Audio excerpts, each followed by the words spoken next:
So next up is a great friend of ours, Peter Weddle, who was a journalist with the Wall Street Journal. Peter is incredibly active in the world of online recruitment. He's the executive director of the Career Site Association, the International Association of Employment Websites. And if anybody's been wondering what this little button is here, that's the official logo.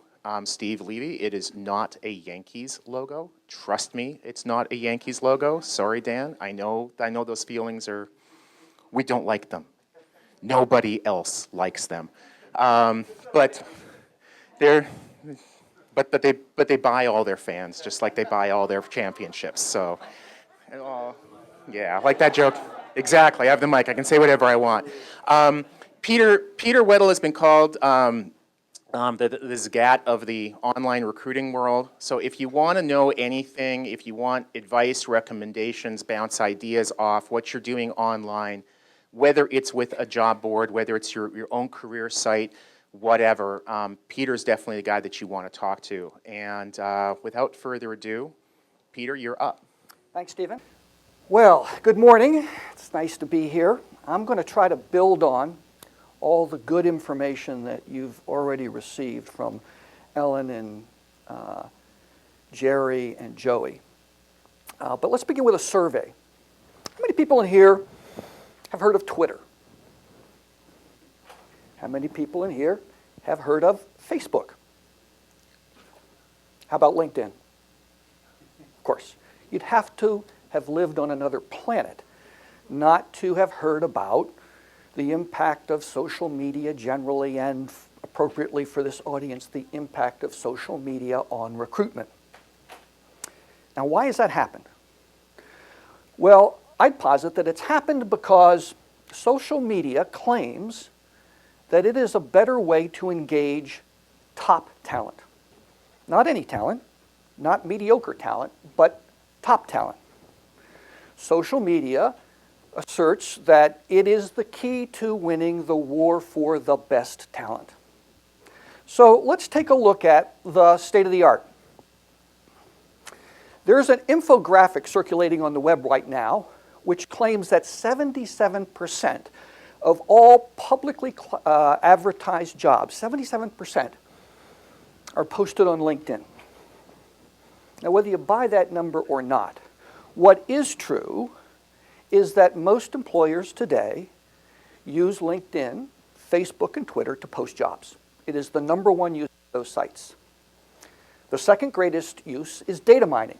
You go to Facebook and you use graph search. You go to LinkedIn and use people search. You're looking for specific kinds of people with specific attributes.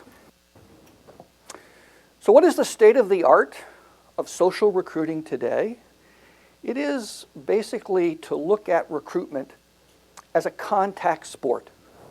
The more followers you have, the more connections you have, the more friends you have, the better off you are. Now, obviously, there are exceptions to that rule. EY is one. But by and large, that's the state of the art. And that, by necessity, creates interactions with candidates that are superficial, that are transitory, and that are very transactional. It's just the way those websites work, based on their functionality, based on the way they are designed. Now, there are two problems with this. The first is that all of these interactions that employers are having with prospects is being done in public.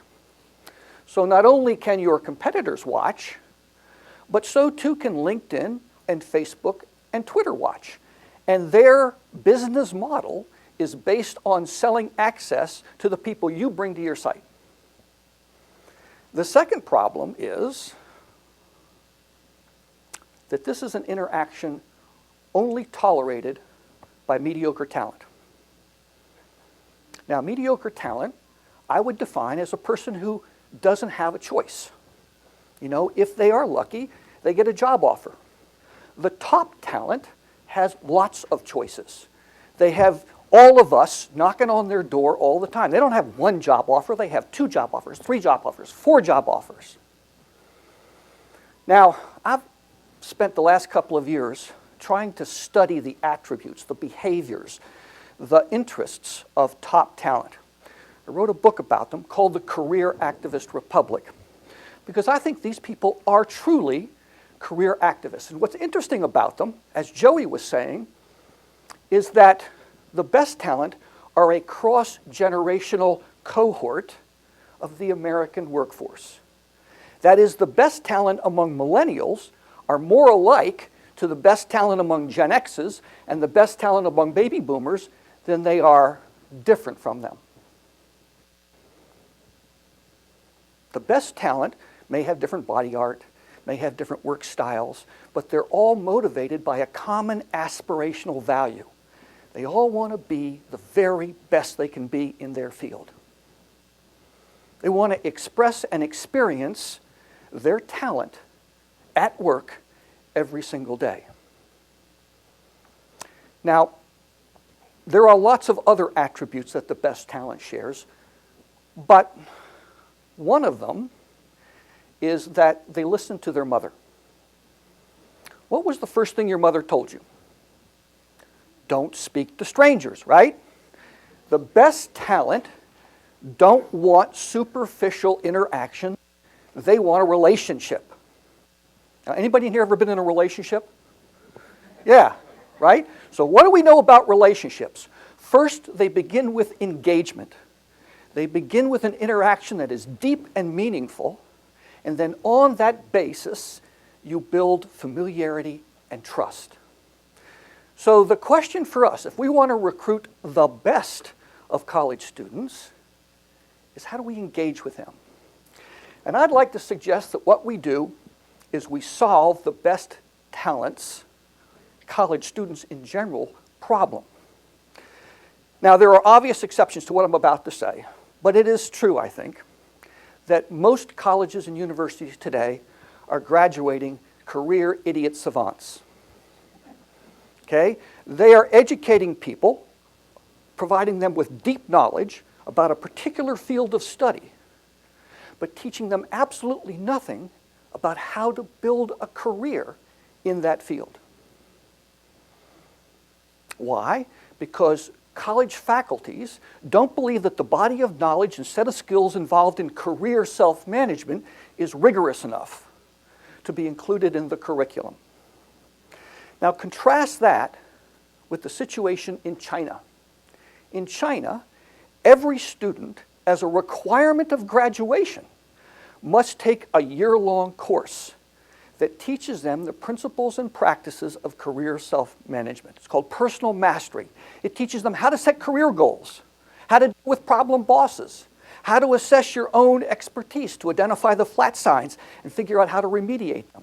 All of the things that you need to build a career with strength, reach, and endurance. So I'm going to suggest to you today that the way that you do social recruiting for the best talent among college students is to do post-social recruiting. And that's based on something that I would call a career stead, a homestead for a person's career. Let's talk about what it is and what it isn't. A career stead is not something that's found on a commercial social media site. It's not your page on Facebook or your LinkedIn group. It is found on your own corporate career site. However, most corporate career sites today have the look and feel of a store. Hey, we're a buyer, a seller, a buyer of labor, you're a seller of labor, let's do a deal. That's what it feels like. And I'm going to suggest that what a career stead feels like is a farm, where you're trying to nurture a relationship with the people who come to visit you. It is not a static database or a network of job seekers. It's not your ATS database. It's not a talent network that you never communicate with or interact with. It is instead a dynamic community tailored to the attributes of the best talent. Everybody in this room knows the golden rule of recruiting, right? It's very simple. What you do to recruit the best talent will also recruit mediocre talent, but the converse is not true. We should be designing our career steads, our corporate career sites, for the attributes that define the very best talent. Third, it's not a one-off transaction. We live in the era of boomerang employees.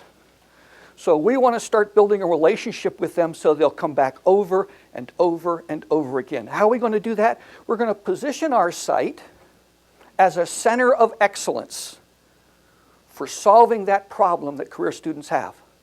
How do I manage my career successfully? How do I be the best that I can be?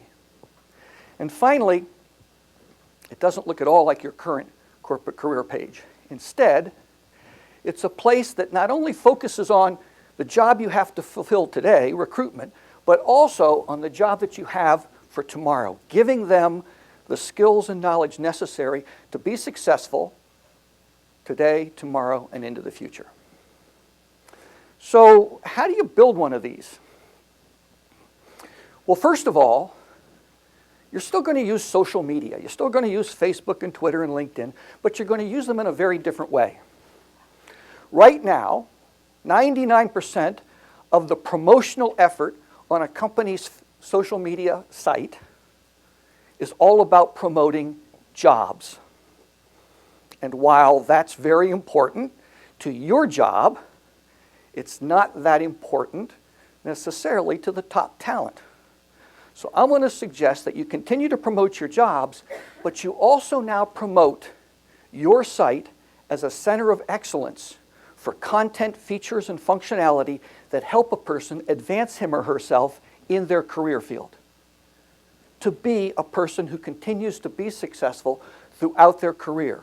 You spend 60% of your time promoting your corporate career site as a career stead, and 40% of the time promoting it as a place to go get a job, so that you reach that top talent and engage with them on a level that's meaningful.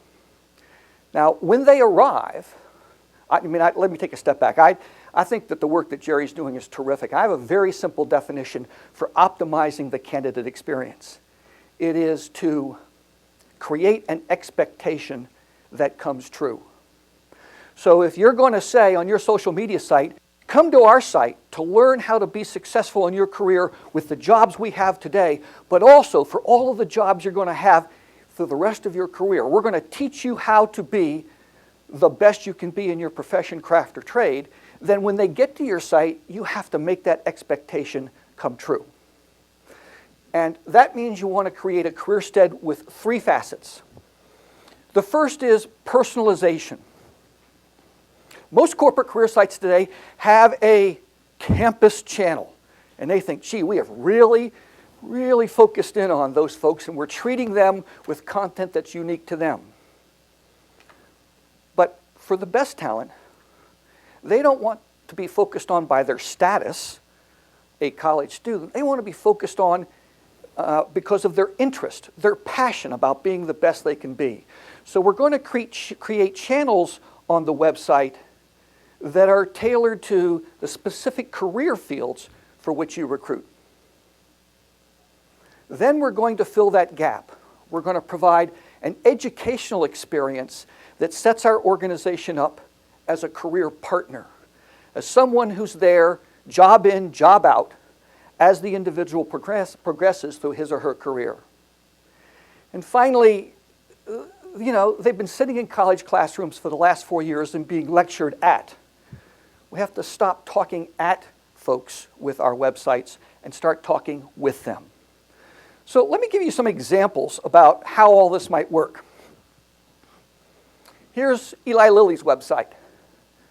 Notice how it's organized. When I come into this website, I know exactly where I belong. I'm not stuck off here as a college student and treated like every other college student. I'm a person who's really committed to being the best in my field, and I'm going to find my home somewhere in one of those channels, whether it's sales, science, engineering, finance, human resources. And when I get into those channels, that information that's contained in those channels is tailored specifically to individuals with that interest. So yes, of course, I have current job openings, but I'm also told a day in the life. What's it like to work in Eli Lilly as a human resource person, or as a salesperson, or as a scientist. And equally as important, I want to talk to the people who are going to be my peers and my mentors. So I have employee profiles. I want to see what it's like to be someone like me in Eli Lilly in that field.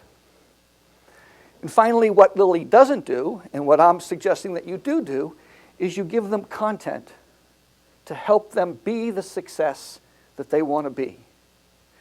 Now, what does that content look like? Well, this is Texas Instruments' website, and they have a career mapper. Now, look at what TI says. TI's Engineer Your Career program is a way for you to begin the process of planning the ideal career,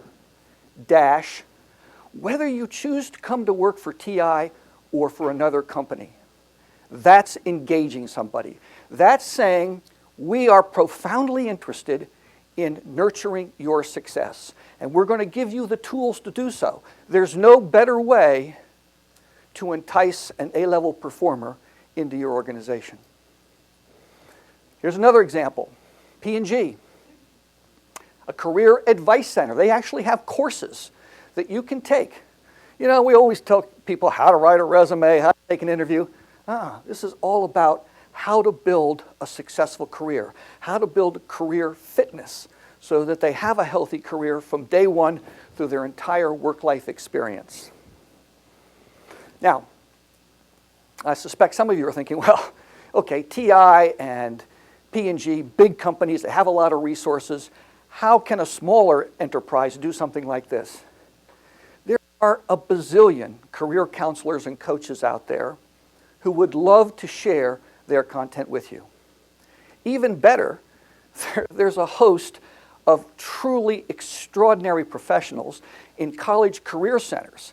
They're forced to focus on getting people jobs in their senior year, but they have a wealth of knowledge that perhaps you can tap in a partnership with colleges to help make your career site more of a center of excellence for career development. And then finally, an interaction with peers. I would respectfully suggest that the last person an A-level performer wants to talk to is a recruiter. The person they really want to talk to are their peers. That's tough to do. So what Honeywell has done to try to solve this problem is it set up a competition. Every 3 months, so it's a short-term assignment, every 3 months, the best and brightest in Honeywell in specific fields for which Honeywell is recruiting compete for the privilege of writing a blog about what it's like to be in their profession in that division of Honeywell. And if they are selected, they get a bump in their performance appraisal score and a bump in their salary. It's a very prestigious contribution. And as a result, Honeywell gets the best and brightest on their website every single day talking about what's it like to be a human resource professional in the Transportation Systems Division. Tamara N. is talking about that. Kara K. is talking about what's it like to be in marketing in the Specialty Materials Division of Honeywell. It's a great way to reward the best employees in your organization and use them to help you recruit the best candidates in the college population. And as Joey said, everything that you're doing for college students has equally as great an impact on mid-level or mid-career professionals and even executives as well. So, quick summary. Post-social recruiting is all about taking what is today a very public activity and making it private. Bring it into your own backyard where you can nurture relationships with top talent. It is obviously important to fill the jobs that you have open today, but equally as important, it is to build that kind of engagement, that kind of relationship with individuals so that they will consider your organization for their next job, and their next job, and their next job after that. That, in my opinion, is the true definition of a pipeline. That's how you decrease your cost to fill and cut your time to fill. But most importantly, this is how you build engagement. This is how you connect with people on a deep and profound level. And when you do that, as all of the presenters have said so far, this generation is going to tell everyone that they know about this unique experience with your company. And as a result, you're going to get many more of them saying yes. And that is the power and the promise of post-social recruiting. It's taking the power of social media tools, bring them into your organization, and using them to connect not with any talent, but with the best talent among, yes, college students, but also mid-career professionals and executives. Thanks very much. So just one quick comment. Honeywell. I talked with a senior staffing leader there about their blog, and they've been doing this for probably 10 years now. And I was asking her about have they ever had any problems, because I've heard other organizations like, oh, we can't have employees blogging because they might talk about trade secrets and whatever.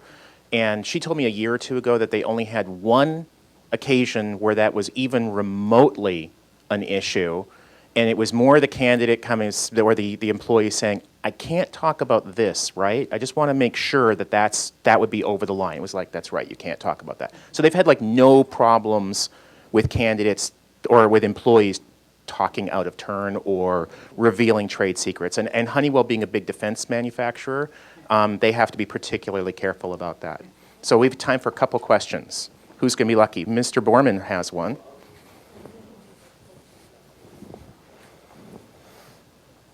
We all get to hear the British accent again. Isn't it nice that this is international?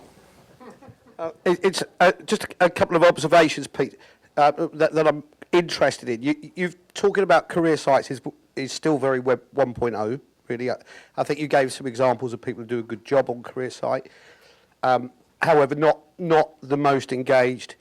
Equally, the other point you made in terms of, I wondered why you would think a Facebook page around a career site community, or a Stack Overflow, or a Snapchat community, any of those kind of areas were not the right place to engage the career site was. I was quite curious about that comment.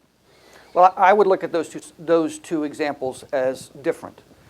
The Stack Overflow, the recruitment sites, commercial recruitment sites, or at least owned by a commercial recruitment site. No, I'm talking about independent Facebook. Independent Facebook career pages, Stack Overflow company, LinkedIn company page.